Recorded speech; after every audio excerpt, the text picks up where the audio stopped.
morning. Today we're going to talk about gripping a handgun properly. We're going to look both at semi-automatics and revolvers. In my mind, there's really two reasons why a grip can be considered a good grip on a handgun. First, it allows you to make accurate shots, and secondly, it enables you to manage that recoil so you can make accurate subsequent shots. So we're going to start today with a semi-automatic. I've got a blue gun Glock 19, very same gun that I have here in my holster. So, as I said, a lot of people have a lot of different ways that they like to hold the gun. I look at it from a very pragmatic standpoint. As an instructor, if I can have the student hold the gun in a way that makes it easier for them to shoot and easier for them to learn how to shoot, that for me is the best grip on the gun. So starting with a semi-automatic, you're going to grab high on the back strap with your dominant hand, your strong hand, all the way up to the top. Finger is going to be indexed along the frame. Your support hand, fingers are going to spoon fingers and thumbs are going to spoon thumbs. As I always like to tell folks, you don't want to do the teacup grip, you don't want to grab your wrist, this really doesn't help stabilize the gun at all. What helps stabilize this gun is the more skin contact you have on it. The more skin contact you have, the more friction. The more friction, the more ability to manage and control that recoil and put it back into a larger mass that doesn't move as easily like your body. If you're holding the gun, I know some people like to have one arm extended and one arm bent. I know some people want to pull with the front hand, push with the rear hand. When you pull the trigger, this gun is not flying away from you. The gun is pushing back at you. So if you grab as high as you can on the back strap and have a good comfortable grip, which enables you to get as much skin with your non-dominant hand, your support hand, as with your dominant hand, you're going to have a lot of friction on the gun. And then extend out, locking both elbows, and then I always suggest people to lean in. If you lean in, what happens is the recoil pushes into your skeletal structure, and of course if you're leaning in, that skeletal structure transmits it down into your stance, so you have a good, very comfortable but controlled grip on the gun. It's not necessary to white knuckle this thing. I've seen people that want to squeeze the thing to death, and again, we did talk about some folks have the idea that you want to push with this hand and pull with this hand and create some dynamic tension, so that's the best way to grip the gun. I tend to disagree, because what ends up happening, and this is just physiology, if I make a fist and then I tighten it and tighten it and tighten it and tighten it and tighten it even more and more and more, eventually my fist is going to shake, and if I tighten up my fist, it's going to cause the forearm to tighten, which then causes the upper arm to tighten, which causes the upper body to tighten. I don't want to have a tight death grip on this gun, because the more that I do that and the more I tense up, there's going to be that arc of movement, there's going to be a lot of shaking involved. So what I want to do is actually grab it kind of high on the back, right? Just like that, very high on the back strap, but very, very comfortably. And the hands are spooning again. Fingers spoon fingers, thumbs spoon thumbs. The thumb of the support hand is going to have just as much purchase on this gun as the dominant hand does. And once again, just pushing out like this, nice comfortable grip. I'm not pulling back with one hand or pushing with the other. I'm literally just putting my hand behind the gun, putting this hand in there, just slightly squeezing them together, and then I'm just letting it, because when the gun goes off, I want the recoil to do this. Forcing that power back into my arms and then back into my stance.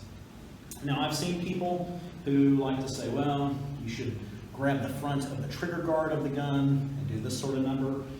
The teacup grip, I've seen people doing this.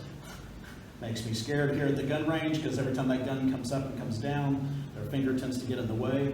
None of these different grips really give you any benefit. And I can tell you, if you do put your finger in front of the trigger guard, what happens with beginners is when beginners fire, they tend to anticipate the recoil, so what they end up doing is they kind of clench up or tense up, and any contact that you have further out on the gun makes it really, really easy to turn.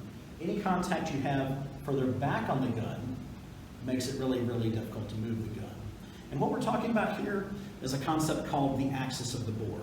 The axis of the bore is essentially the geometric center of the barrel. When I have the gun pointed at a target, I want this thing completely straight, and what I would like to do is to be able to depress the trigger in such a way that it does not cause that axis of the bore to move side to side or up or down at all. And most of the time what happens with new shooters, of course they anticipate the recoil. They tend to do something, they tend to give pressure to the gun, which is contrary to the axis of the bore. It causes that to move. Some people, for example, if they have the thumb here and they're shooting, they will thumb the gun. They will anticipate the recoil, and at the last minute they'll kind of like push against it. Some people will grip the gun harder and will cause it to go up because they're heeling it. Some people may grip it and cause the gun to pull down. There's a number of different things you can do to cause it to go off target. But having an optimum grip kind of eliminates that. If I have a grip that is secure on the gun, but doesn't require a lot of muscle to keep the gun stable, then I can actually be more relaxed and just rely on the position itself rather than trying to use brute force and muscle, that sort of thing. So I'm going to push out, nice and relaxed, everything is nice and smooth. And I'm going to lean into it, of course, and then when I pull the trigger, the recoil is just going to do this. Okay? So that is the optimum grip for a semi-automatic. Let's look at a grip for a revolver. Now you can grip a revolver differently than you grip a semi-automatic because you don't have a slide that's cycling back and forth. The traditional old school two-handed grip on a revolver is that you do cross the thumbs in the back of the gun. And the reason why is because, number one, it provides no pressure contrary to the axis of the bore. If I cross these thumbs in the back and I'm pushing towards the front of the gun, I'm going with the axis of the bore. If I put a thumb on the side, and you can do this grip, but again, it's maybe not the most optimal grip for a revolver, there is a chance that I put some pressure contrary to the axis of the bore. Well, let's go back to the regular traditional grip. I cross both thumbs in the back, and typically what I want to do with my power side or my strong side, grab as high up on the frame as I can. Okay. I'm going to keep this hand relatively relaxed, and then I'm going to take the other hand, I'm going to squeeze the fingers, and I'm going to squeeze the thumb, and I'm going to squeeze into the gun. So the dominant hand, which holds the gun, is going to be quite relaxed. The support hand is the one that's really kind of squeezing it because I want this right hand as relaxed as possible so that all it has to do is focus on pulling the trigger. Okay? So this is the optimal way to shoot a revolver. Now, I know a lot of friends of mine, older gentlemen who were cops back in the late 70s, early 80s, into the 80s, and when Glocks started to become popular, these guys whose duty weapon was previously a revolver, a wheel gun, started shifting to shooting semi-automatics, started shooting Glocks. So as a consequence, they could not hold a semi-automatic like that because when they held a semi-automatic in this fashion, their thumb would be in the way of the slide, and when that slide comes back, you get slide by. So most of these guys that I know from that generation, what they tended to do was to shift to the crushed thumbs grip. Instead of crossing it in the back, they shifted over to doing this, because they didn't want to have to worry about, well, if I'm grabbing a semi-automatic, I'm going to hold it this way. If I'm grabbing a revolver, then I'm going to hold it this way. They wanted one sort of universal grip that they could use, and these guys were cops, so if they're in a situation on the streets and they need to pull out a gun, they didn't want to have to worry about which gun is which gun they happen to have that day, how they end up holding it, that sort of thing. So that's understandable. You can use this crushed thumb grip on a revolver, but just remember, if you use it with a revolver, there is a potential that you give some pressure contrary to the axis of the bore. You can use that crushed thumb grip with a semi-automatic, okay? But in doing so, I don't know if the camera can see this, there's going to be a bit of a gap between my support hand and the frame. And if I'm shooting a gun like a Glock, it's made out of plastic primarily, it's going to be a lot lighter than a revolver that's made out of wood and steel. We'll say primarily steel, a little bit of wood on the grips. So with the semi-automatic, a modern semi-automatic like a Glock, I want to get as much skin on that plastic as I can because the gun itself is much lighter. And so the mass of the gun, for any given caliber, the mass of the gun is the first factor that weighs into managing that recoil.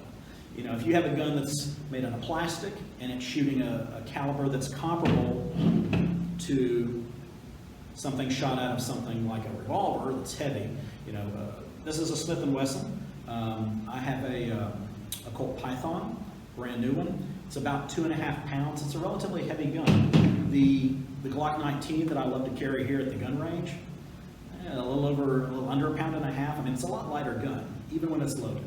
So what I need is a grip that gives me substantial amounts of contact with the plastic. Lots of contact for lots of friction to help me manage that recoil. Okay? So that's why with a semi-automatic, I really prefer a grip. I'll make sure the camera can see this. I really want a grip in which the support hand gets just as much skin all over the frame of that gun as my dominant hand. Okay. So going back to revolvers, there is the chance of slide bite with a semi-automatic, and I tell you what, before we go there, I will, my Glock 19, my real one, I'll double check, no source of ammunition, done a chamber check, this thing is clear, okay. When that slide goes back, it's going to go back about that far. I do not want anything in the way. I've been working here at Shady Oaks Gun Range for about 5.5 years, and I've seen everything from minor scratches on fingers to I've seen thumb bones. People have had the slide come back and cut completely down to the bone, depending on how poorly they grip the gun. So with a semi-automatic, that is your main concern. That's why you're going to keep both thumbs on the left-hand side of that gun if you're a lefty. I'm sorry, if you're a righty. If you're a left-handed shooter, it's going to be just the opposite. Okay? Both thumbs lie along the same side of the gun. That's why we don't cross them. Okay. When we're talking about a revolver, you've got a little bit of a different factor going on. In front of the cylinder, there is a little gap between the cylinder itself and the breech of the barrel, and that's called the flash gap. And I've seen people here that are shooting 38 special or something smaller, maybe 22 long rifle out of a revolver, and there's not a lot of flash coming through there. There's not a lot of hot gases. There's not a lot of powder burn that you're going to get from that.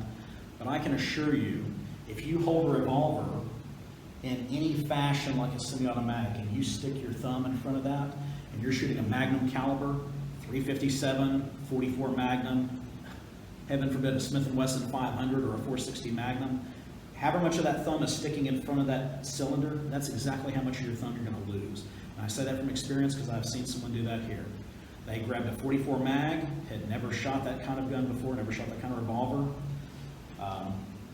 I didn't see the person when they did it. They had somebody instructing them. I walked up after the person had stuck about that much of their thumb in front of the cylinder, and after they pulled the trigger, the flash that came across, and it goes out in all directions from the flash gap, from that little gap in the, between the front of the cylinder and the breech of the barrel, it sheared off the end of their thumb. It was gone. Only thing there was a stub. About that much of it was gone, and lots of blood. So again, there's an optimum way to hold a semi-automatic. There's an optimum way to hold a revolver. There is a universal way you can hold both. So by way of review, you can do the crushed thumbs grip on a revolver. Okay. You can do the crushed thumbs grip on a semi-automatic. It is a universal grip. It's not the optimal grip for either one. The optimal grip for a semi-automatic is to get as much skin on there as you can. Fingers spooning fingers, thumbs spooning thumbs. And with the revolver, one more time, crossing the thumbs in the back of that revolver is actually one of the more accurate ways to shoot that revolver. Okay, well, I hope you guys found this video interesting. If you did, please share it out. Please support the Patreon channel. And we'll be back to you with another video soon with some more interesting information about firearms and handgunning. We also do videos on Kung Fu. I teach 2 disciplines. I teach Wing Chun Kung Fu and I teach firearms. So that's why the name of this page is Gun Fu Training. We do the guns and we do the fu. So again, if you found this information interesting, please share it out. Let other people know about the channel so you can support it. And thanks again.